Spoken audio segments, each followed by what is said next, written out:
காது கொடுத்து கேட்க மாட்டாங்க. உதாரணத்துக்கு நம்மளே ஏதோ ஒரு டென்ஷன்ல இருக்கோம், ஏதோ ஒரு கஷ்டத்துல இருக்கோம்னு வச்சுக்கோங்க. யாராவது வந்து நமக்கு அட்வைஸ் பண்றேன் அப்படின்னு சொல்லி பேசினா நம்ம கேட்போமா? கேட்க மாட்டோம்.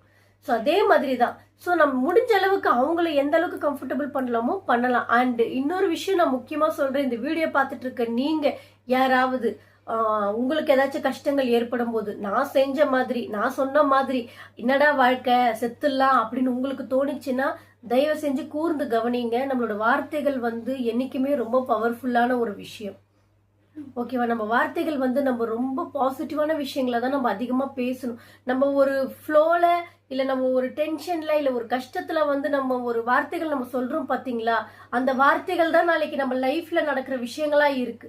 ஸோ முடிஞ்ச அளவுக்கு உங்களுக்கு எப்பேற்பட்ட கஷ்டங்கள், எவ்வளோ உங்களுக்கு டிப்ரெஷன், எவ்வளோ உங்களுக்கு வேதனைகள் இருந்தாலும் இந்த மரணம் தான் அப்படின்ற ஒரு விஷயத்த பத்தி யோசிச்சு கூட பார்க்காதீங்க.